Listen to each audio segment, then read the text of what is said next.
They started to run towards the main bunker, ducking as another explosion rocked the settlement. They cut between two storage buildings, trying to stay under cover. That's when they saw her. In a narrow alley between the buildings, huddled against a wall, was the Xylo's child.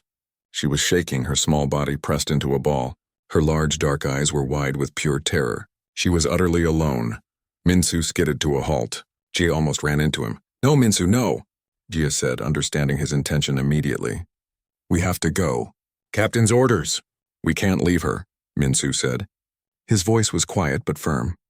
It was the simplest truth he had ever known. He ran to the child. She flinched away from him, a high, frightened chirping sound escaping her. He stopped and knelt down, holding his hands up to show he meant no harm. He remembered the small smile. He tried to make his face soft. "It's okay," he said, his voice gentle even with the alarms blaring. "It's okay." He slowly reached out.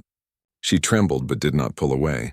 He carefully put his hands under her arms and picked her up. She was surprisingly light. She clung to the front of his work jacket, burying her face against his chest. Her small body was shaking. "Her people will be looking for her," she argued, her face pale. "We can't take her." "And what if they can't?" Minsu asked, looking at Gia. "What if they are under attack too? What happens to her then?" Gia looked from Minsu's determined face to the terrified child. She cursed under her breath. "Fine, but we have to move now." They started running again, now with the child in Minsu's arms. The path to the main bunker was now a war zone. Green energy bolts crisscrossed the open areas, hitting buildings and setting them on fire. They saw figures now, the attackers. They were hulking, brutish things in heavy, spiked armor. They carried large, blocky rifles and fired without seeming to aim at anything specific. They were just destroying everything. These were the Vorax. Minsu and Gia ducked behind a crashed transport vehicle. They were cut off. The way to the bunker was completely exposed, swarming with Vorax soldiers. "We're trapped," Gia whispered, her breath coming in ragged gasps. "The old mining tunnels," Minsu said suddenly. "The entrance is behind the water reclamation unit. It's not on the maps." "We can hide there. It was a risk." The tunnels were unstable and abandoned. But it was their only choice. "Okay," Gia nodded. "Okay, let's go." They moved from cover to cover, staying low. The child in Minsu's arms was silent now, too scared to even make a sound. They were almost to the water reclamation unit when a group of 3 Vorax soldiers rounded the corner. There was no time to hide. Gia reacted first. She shoved Minsu and the child behind a large pipe and raised her own small industrial laser cutter, the only thing she had that could be used as a weapon. She fired a weak, bright beam at the Vorax. It did no damage to their armor, but it surprised them, making them pause for a second. "Run, Minsu," she yelled. "Get to the tunnels. I'll hold them off." "I'm not leaving you," he shouted back. "You have to," she screamed, dodging a green energy blast that melted the wall behind her. "She's the priority. Go." "I'll draw their fire and circle back. I promise, just go." Minsu's heart felt like it was being torn in two. He looked at Gia, his friend, then down at the child clinging to him. The child who had trusted him. He made the choice. "Don't you die, Gia," he said, his voice cracking. "I won't." "Now go!" Gia fired the laser cutter again and sprinted in the opposite direction, yelling to get their attention. 2 of the Vorax turned and chased after her, their heavy footsteps pounding on the ground. The third one stayed. Its helmeted head turned and its glowing red eyes locked onto Minsu and the child behind the pipe. Minsu didn't wait. He turned and ran as fast as he could, clutching the child to his chest. The entrance to the mining tunnels was just ahead, a dark, half-hidden opening in a rocky hillside. A searing, white-hot pain exploded in his left shoulder. He cried out and stumbled. The Vorax had fired. The plasma bolt had grazed him, burning through his jacket and searing his skin. The smell was sickening. It was the first wound. He gritted his teeth and forced himself forward. He could not fall. Not now. He plunged into the darkness of the tunnel entrance, the sounds of battle suddenly becoming muffled. It was cold and damp inside. He didn't stop. He ran deeper into the blackness, his boots splashing in puddles on the uneven ground. He could hear the heavy footsteps of the Vorax soldier following him into the tunnel. He was now alone in the dark, wounded with an alien child being hunted. The quiet terraformer was gone. In his place was a man running for his life, and for a life more precious than his own. The 18 wounds had begun. The darkness in the tunnel was almost complete. The only light came from the entrance behind them, a small, shrinking rectangle of orange sky. Minsu's lungs burned. The pain in his shoulder was a sharp, hot fire. He could feel warm blood soaking through his jacket. The little Xylos child in his arms was shaking violently. Her small claws gripped his shirt tightly. He could hear the heavy, crunching footsteps of the Vorax soldier following them. The hunter was in no hurry. It knew they were trapped. Minsu stumbled on, one hand pressed against the rough, damp wall to guide him. He had to get deeper. He had to find a place to hide, a turn, anything. His mind, usually so calm with machines, was racing with animal fear. Then his hand felt nothing. The wall ended. A side tunnel. It was a gamble. It could be a dead end, but he had no choice.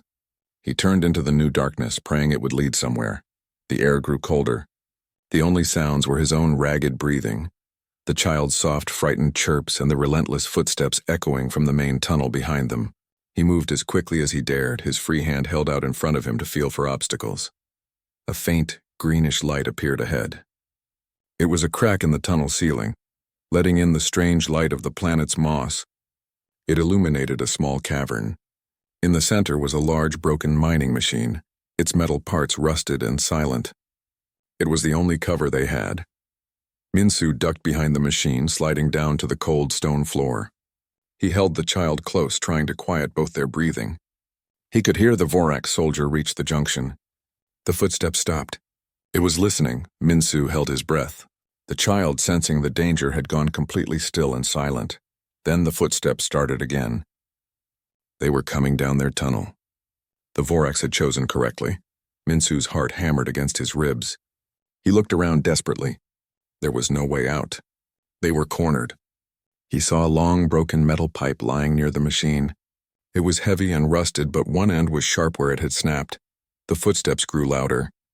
The Vorax soldier stepped into the cavern, its bulky form silhouetted against the green light. Its helmet turned, the red eyes scanning the darkness. They glowed like embers. It saw them. The soldier raised its rifle. There was no more time to hide. With a strength he didn't know he had, Minsu shoved the child deeper into the space behind the machine. "Stay," he whispered, the word a sharp command. Then he stood up. He grabbed the broken metal pipe. He was not a soldier. He was a terraformer. But he was all that stood between the child and death. The Vorax fired. A green bolt of plasma shot through the dark. Minsu tried to dodge, but he was too slow. The bolt hit him high on his right leg. The pain was incredible.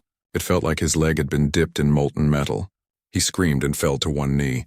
That was the second wound. The Vorax took a step closer, a low, grating sound coming from its helmet. It was enjoying this. Minsu gritted his teeth, tears of pain in his eyes. He forced himself back to his feet, leaning heavily on the pipe. He would not die on his knees. The Vorax fired again. This time, the blast hit him in the side. It felt like a punch from a giant, followed by a searing heat that stole his breath. The third wound. He gasped, stumbling against the mining machine. The world swam in and out of focus. He could not win a fight. His only hope was to run, to be a distraction. He looked at the child one last time. Her large, dark eyes were fixed on him, full of a terror he could barely comprehend. He gave her a small, pained smile. It was all he had left to give. Then he turned and ran, or rather he limped and stumbled as fast as his wounded leg would carry him, away from the child, further into the dark tunnel beyond the cavern. "Hey," he yelled, his voice hoarse. "Over here." Come on, it worked. The Vorax soldier, seeing its prey trying to escape, lumbered after him, ignoring the hiding spot. It fired again. The blast hit the wall next to Minsu's head, showering him with rock fragments. A piece of sharp stone cut a deep gash across his cheek. The fourth wound, he didn't stop. He ran through the pain. Every step sent a jolt of agony through his leg and his side. He could feel blood running down his face, down his legs, soaking his clothes. The world of New Gyeonggi was a work in progress. The sky was not a friendly blue, but a pale, dusty orange. The air smelled of ozone and wet stone. It was a planet being built to support human life, and the work was slow and difficult. Minsu was one of the people doing this work. He was a terraformer. His job was to help make this strange world feel like home. Minsu was a quiet man. He did not talk much. He was in his late 30s with strong hands from years of hard work and a face that was often serious. He preferred machines to people. Machines were simple. You fixed them and they worked. People were complicated. On a frontier world like this, he found peace in the routine of his job. He worked with a woman named Gia. She was more talkative than Minsu, but she understood his silence. They were a good team. Their boss was Captain Bay. He was a stern man who always followed the rules. He was in charge of their small unit of terraformers and kept them safe. Their settlement was on a part of the planet they shared with another species. These were the Xylos. The Xylos looked very different from humans. They were tall and slender, with skin that looked like polished stone or insect shell. It shimmered in soft colors like pearl or silver. Their faces had large, dark eyes that seemed to see everything. They moved with a quiet grace that made humans seem loud and clumsy. The humans and the Xylos did not fight, but they were not friends. They had an agreement to share the planet. They worked near each other, but they lived in separate areas. They did not eat together or visit each other's homes. The humans thought the Xylos were cold and unfriendly. The Xylos thought the humans were rough and unrefined. It was a relationship of quiet tolerance, not friendship. One afternoon, Minsu was working on a broken sensor array. It was on the very edge of the human settlement, close to the neutral zone where both species were allowed to go. The machine was supposed to check the quality of the soil. It was a boring job, full of wires and computer screens. Minsu was focused on his task. That was when he saw her. A small Xylos child was standing at the tree line watching him. She was small, with skin the color of a white seashell with hints of pink. Her large dark eyes were fixed on him with open curiosity. She was unlike any Xylos he had seen before. The adults were always so still and serious. This child seemed alive. Minsu paused his work. He did not want to scare her. He slowly turned his head and looked at her. He did not smile a big smile. That might seem scary. Instead, he offered a very small, gentle smile with his eyes. It was a soft look. The child did not run away. She tilted her head. After a moment, she took one small step forward. Minsu turned back to his machine. He moved slowly and carefully. He picked up a small, shiny tool. He made a show of looking at it, then placing it down. He was pretending to be very interested in his work, but he was aware of the child the whole time. He could feel her watching him. After a few minutes, he heard a soft rustle. He glanced over. The child was gone. He felt a small pang of disappointment. It was the first time one of the Xylos had shown any interest in him, even if it was just a child. Later, back at the main habitat, he mentioned it to Gia while they were cleaning their equipment. "I saw one of their kids today," he said, his voice low. "By the western sensor array." Gia looked up, surprised. Really, was it alone? Their kids are usually kept close. She was alone. "Just watching? Did you try to talk to it?" Gia asked. Minsu shook his head. "No, just looked." She left after a minute. Captain Bay walked past and overheard the last part. "Stay focused on your work, Minsu," he said, his tone firm but not unkind. "We are here to do a job. Interactions with the Xylos are to be minimal and professional. We don't want any misunderstandings." "It was just a child, Captain," Gia said. "Children have parents," Captain Bay replied, "and parents can be protective. Let's not give them a reason to be protective of us." "Understood?" Minsu and Gia both nodded. "Understood, sir." The next day, Minsu was sent back to the same sensor array. The diagnostic test needed to run for another full cycle. As he worked, he found himself glancing toward the tree line. It was empty. He felt a little foolish for looking. He finished his checks and sat on a large rock to eat his lunch. It was a packaged meal, bland but filling. The orange sky was clear, and the two suns of New Gyeonggi cast long, strange shadows. Then he saw a flicker of movement. The child was back. This time she was a little closer. She was holding a small crystalline flower that was native to this world. Minsu stayed very still. He slowly finished his bite of food. He then looked at his own lunch pack. He had a small, red, jelly-filled pastry from Earth that he had been saving. It was a rare treat. He made a decision. Moving with extreme slowness, he placed the pastry on a clean piece of wrapping from his meal. He then carefully set it on the ground between them. He pointed to it, then to her. Then he pointed to the crystal flower, then to himself. A trade. The child watched him, her large eyes unblinking. She looked from the strange human food to Minsu's face. He gave her that same small, gentle smile. Hesitantly, she stepped forward. She placed the crystal flower on the ground. Then, in a quick, fluid motion, she snatched the pastry and retreated back to the safety of the trees. She stared at the red pastry in her hand, then looked back at Minsu. Minsu slowly stood and walked over to pick up the flower. It was cool to the touch and refracted the light into tiny rainbows. It was beautiful. He held it up and nodded to the child, a sign of thanks. The child, emboldened, took a small bite of the pastry. He saw her whole body still for a second. Then she took another, bigger bite. A moment later, it was gone. She looked at her empty hand, then back at Minsu. She made a soft, chiming sound. It was the first sound he had ever heard her make. It sounded happy. She then turned and disappeared into the trees. Minsu looked down at the crystal flower in his hand. It felt like a secret, a small, quiet moment of peace in a place that was often hard and lonely. He put the flower carefully in his pocket and went back to work. He did not tell Gia or Captain Bay about the trade. It was his secret. That evening, in the quiet of his small room, he placed the crystal flower on his desk. It glowed softly in the dim light. He thought about the child. He wondered what her name was. He wondered if she would come back. He did not know that this small connection, this tiny spark of curiosity between two different species, was about to be tested in a storm of fire and violence. He did not know that the memory of her happy, chiming sound would soon be the only thing pushing him forward through unimaginable pain. For now, there was only the quiet of the room, the soft glow of the flower, and the hope that tomorrow would be as peaceful as today. The storm was still over the horizon, and Minsu had no idea it was coming. The peace of New Gyeonggi was a thin sheet of ice over a deep, dark lake. For a few days the ice held. Minsu went back to the sensor array, but the child with the seashell skin did not return. He kept the crystal flower on his desk. It was a small, hard knot of disappointment in his stomach, but he understood. She was probably told not to go near the humans again. He focused on his work.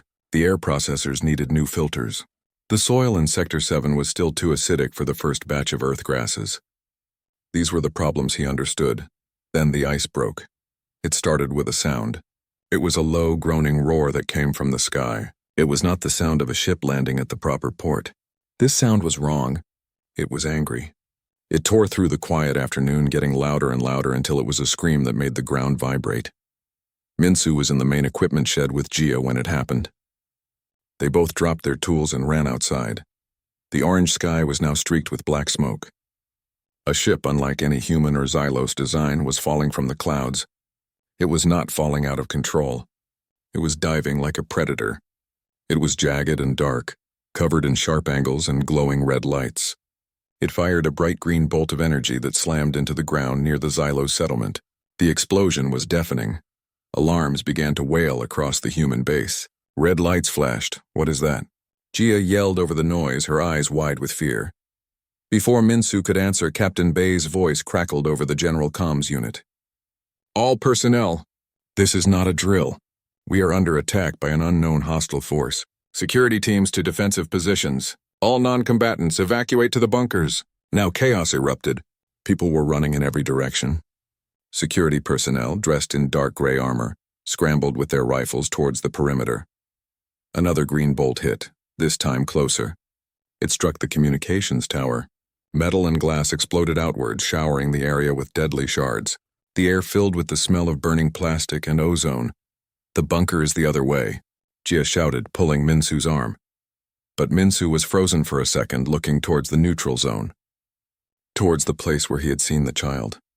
His mind was a whirlwind of fear and a single, clear thought. She's out there. Minsu. Come on, Gia screamed.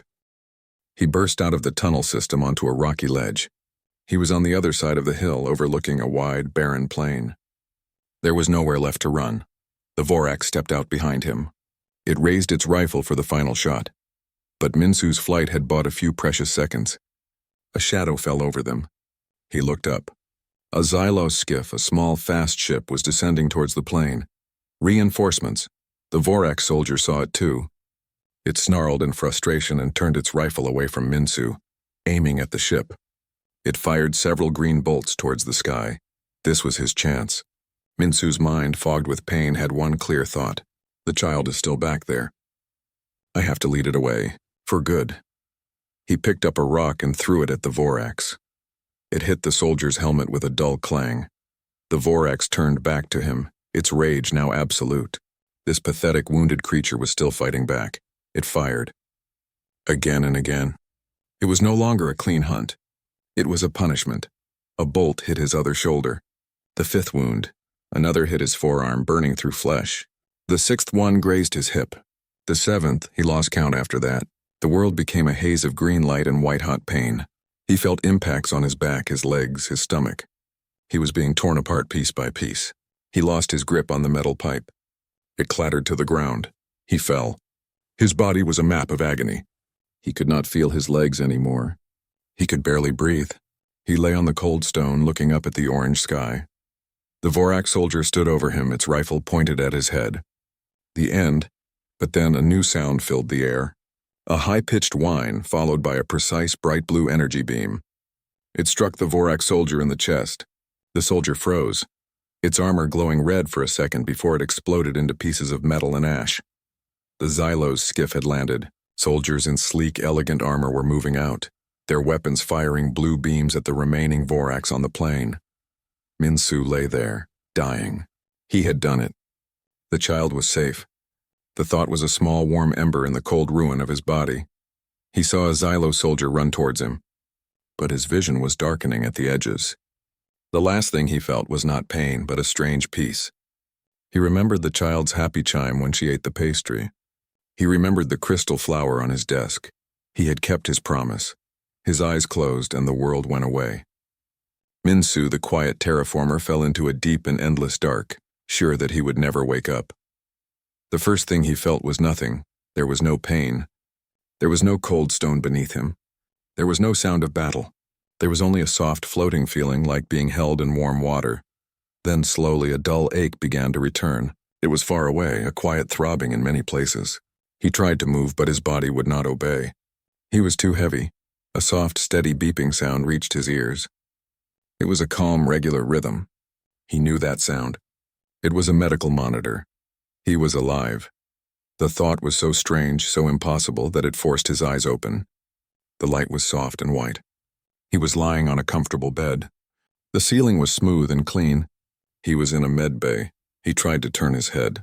It was difficult, like moving through thick mud. He saw clear tubes connected to his arm, giving him fluid and medicine. He saw the clean white sheets covering his body. He saw the shape of his own legs under the sheets. He had legs. He had not been blown to pieces. He was real. He was here. He took a slow, deep breath. It did not hurt. His lungs filled with clean, filtered air. He blinked, letting his eyes adjust. He looked to the side of the bed, and he froze. Standing on one side of the room were Captain Bay and Gia. Captain Bay stood straight, his face unreadable, but his eyes were wide. Gia had one hand over her mouth. Her eyes were red as if she had been crying, but now she was staring at him with a look of pure relief and something else, something like awe. But it was the other side of the bed that made his breath catch in his throat. There were 4 Xylo soldiers. Their armor was not the simple, functional kind he had seen before. This armor was ornate, polished to a deep pearlescent shine, with fine lines of silver and blue light tracing across its surface. They were the elite, the Xylo's vanguard. He had heard stories about them. They were the greatest warriors of their people, proud and distant. They were not standing, all 4 of them were on one knee. Their heads were bowed. Their powerful, graceful forms were lowered in a posture of deep respect. It was a sight so shocking, so completely opposite to everything he knew about the Xylos, that he thought he must still be dreaming. The leader of the vanguard, the one closest to his bed, lifted his head. His helmet was off, resting on the floor beside him. His face was long and elegant, his skin a dark, shimmering gray like a storm cloud. His large, dark eyes were fixed on Minsu. There was no coldness in them. There was no pride. There was only a deep, profound reverence. The Xylo's commander spoke. His voice was not loud, but it was clear and resonant, filling the quiet room. "You are awake," he said. His words were not in his own language, but in perfectly spoken, simple Korean. "The universe sings a quieter song without your courage in it. We are glad you have returned." Minsu could not find any words. His mouth was dry. He looked from the kneeling soldiers to Gia and Captain Bay. his eyes asking a silent question. It was Gia who spoke, her voice a trembling whisper. "They've been there for 2 days, Minsu, waiting for you to wake up. They wouldn't leave." Captain Bay gave a slow, stiff nod. "It is true." He sounded like he could barely believe it himself. The Xylos commander spoke again. "I am Kale, commander of the vanguard of the Xylos people." He gestured with a long-fingered hand to the child who was now stepping out from behind him. It was her, the little one with the seashell skin. She was safe. She was holding the hand of a Xylos adult, her parent. She looked at Minsu and she made that same soft, happy chiming sound he remembered from their first meeting. The sound broke the last of the ice inside him. A tear escaped from the corner of his eye and rolled down his temple into his hair. Kale watched this and his expression grew even more solemn. "You do not understand what you have done," he said, his voice full of emotion. "You only see that you saved a child. We see a truth we had forgotten." He paused, choosing his words carefully. "My people believe the body is a shell. It is temporary. It can be broken. But the will, the spirit that lives inside, that is what is eternal. That is what has true value." Kale's dark eyes seemed to look right through Minsu, seeing all the pain he had endured. "The Vorax soldier recorded its hunt. We have seen the data. We have counted the strikes." He leaned forward slightly, his voice dropping to a hushed, respectful tone. "You sustained 18 separate grievous wounds. Each one was a choice. The first bolt to your shoulder was a choice to run. The second to your leg was a choice to keep running. The wound to your side was a choice to stand again. The final wounds to your back, they were a choice to turn away from safety, to offer your own body as a shield." Kale's gaze was intense. "You did not simply choose to die once for a child not of your kind. You chose to die 18 times.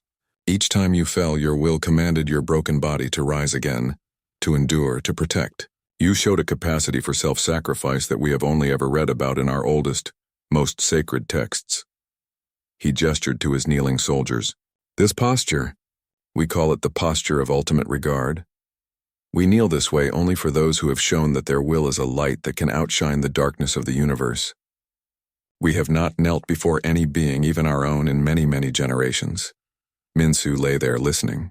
The words were too big for him. He was just a man who had made a simple decision. He could not leave a child to die. That was all. He tried to speak. His throat was rough and dry. Is she okay?" he whispered, his eyes moving to the little girl. Kale bowed his head again. "She is unharmed. Because of you. Her name is Hana. It means oneness in your tongue. It is a fitting name, for she has become a bond between our peoples." He looked at Minsu, and for the first time, Minsu saw something that looked like a smile on the alien commander's face. It was a small, subtle softening around his eyes. "Rest now, Minsu," Kale said, his voice gentle. "Your fight is over. You are among friends. You are home." The kneeling soldiers bowed their heads once more in unison. Minsu closed his eyes. The floating feeling returned, but this time it was not empty. It was filled with a quiet warmth. He was not a hero. He was just a man. But as he drifted back to sleep, with the image of the galaxy's most elite soldiers kneeling by his bedside, he thought that maybe, just for now, that was enough. The medbay became his world for a week. The white walls and the soft beeping of the monitor were his constants. But the world outside those walls had changed completely. People looked at him differently. The other terraformers, who used to just nod at the quiet man, now looked at him with a mix of respect and curiosity. They would lower their heads slightly when he looked their way. It made Minsu uncomfortable. He was still the same person who preferred machines to crowds. Captain Bay visited every day. His stern demeanor had softened. He no longer talked only about rules and work. One afternoon, he stood by Minsu's bed, his hands behind his back, looking out the window at the orange sky. "The Vorax attack was a failure," Captain Bay said. "Because of the distraction you and Gia created, the Xylos vanguard was able to pinpoint the Vorax ship and destroy it. They have withdrawn from this sector." He turned to Minsu. "And the Alliance. It is no longer just words on a screen. The Xylos have asked for a full partnership. They want to share their technology with us. They want to build a joint city right here." Minsu just listened. It was too big to understand. He had just been trying to save a little girl. Gia visited too often. She would sit and tell him the base gossip, trying to make things feel normal. She had made it to the bunker safely after leading the Vorax on a wild chase through the storage sheds. She never once said, "I told you so." She just squeezed his hand and said, "I'm glad you're too stubborn to die." But the most constant visitors, apart from the medical staff, were the Xylos. They did not kneel all the time anymore, but every time Commander Kale entered the room, he would place a fist over his chest and bow his head deeply before speaking. It was a gesture of deep respect that he showed to no other human, not even Captain Bay. Kale would talk to him. He explained things. He told Minsu about Xylo's history, about their beliefs. He spoke of the will, the inner light that they valued above all else. "Your people are so new to the stars," Kale said one day, his voice thoughtful. "We saw your strength, your ambition. But we also saw your chaos, your anger. We feared you were like the Vorax, just in a different form. We were wrong." He looked at Minsu, his dark eyes serious. "You showed us a different kind of strength. Not the strength to break, but the strength to endure. Not the strength to take, but the strength to give. This is a wisdom we had forgotten. You have reminded us." Minsu finally felt strong enough to sit up in bed. His body was a map of scars, but the advanced Xylo's medical technology had healed him with incredible speed. On that day, a small delegation arrived. Commander Kyle was there. With him were Hana and her parents. Hana's parents were tall and graceful, their postures full of a quiet dignity. But when they looked at Minsu, their cool, composed faces melted into an expression of such profound gratitude that it was almost painful to see. They did not bow. They did not kneel. Instead, they both placed their hands, palms together, over their hearts and then extended them slowly towards Minsu. It was a gesture, Kale whispered, reserved for family. For those who are one. Hana let go of her mother's hand. She walked to Minsu's bedside. She looked up at him with her large, dark eyes. She was holding something. It was a new crystal flower, but this one was different. It was woven with a thin, silvery metal that pulsed with a soft, gentle light. She held it up to him. Minsu reached out, his hand still a little weak, and took it. The moment his fingers touched the flower, the light inside it glowed a little brighter, turning a warm, soft blue. "It is a heart blossom," Kale explained softly. "The crystal is grown by the child. The metal is from the parent. The light is the life of the one who receives it. It is the highest gift a Xylos family can give. It means you are part of them. Forever." Minsu looked at the glowing flower in his hand. He looked at Hana's hopeful face. He looked at her parents, their hands still extended towards him. He didn't know what to say. Words were not enough, so he did what felt right. He placed his own hand over his heart, and then slowly he extended it towards them. Hana made her happy, chiming sound and clapped her small hands together. Her parents lowered their hands, their eyes shining with something that looked like tears. A few days later, Minsu was finally allowed to walk. He was slow and he used a cane, but he could move on his own. His first journey was to his old room. The room was exactly as he had left it. Neat, simple, and quiet. On his desk, the first crystal flower, the one from their trade, still sat. It was dull now, just a pretty rock. Next to it, he placed the new heart blossom. It pulsed with its soft blue light, filling the small room with a gentle glow. He was looking at it when a chime sounded at his door. "It was Captain Bay, Minsu," he said. "There is a ceremony. The Xylos have requested your presence. If you are feeling strong enough." Minsu nodded. He was curious. He followed Captain Bay out of the habitat, leaning on his cane. They walked to the large, open area between the human and Xylo settlements, the place where the first Vorax bolt had struck. The scene that greeted him made him stop in his tracks. The area was filled with people. Humans and Xylos stood together. They were not in separate groups. They were mixed. Terraformers in their work clothes stood next to Xylos in their flowing robes. Soldiers in human armor stood beside the majestic vanguard. In the center of the crowd, a new structure was being built. It was a foundation, made of both human concrete and the smooth pearlescent stone the Xylos used. It was the start of the joint city. As Minsu appeared, a hush fell over the crowd. Every face, human and Xylos, turned to look at him. Then, without a single command being spoken, every Xylos in the clearing, from the smallest child to the tallest vanguard, placed a fist over their heart and bowed. It was not the deep kneel of the vanguard, but it was a gesture of immense unified respect. The humans, seeing this, were silent for a moment. Then one by one they began to nod. Some saluted. Others, like Gia, just smiled, their faces full of pride. Commander Kale walked forward to meet him. He did not bow. He simply stood beside Minsu and looked out at the crowd.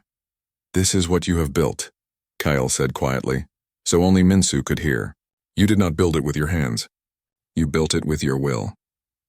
You built it with 18 wounds. This city, it will be a testament to that. A place where two peoples can be one."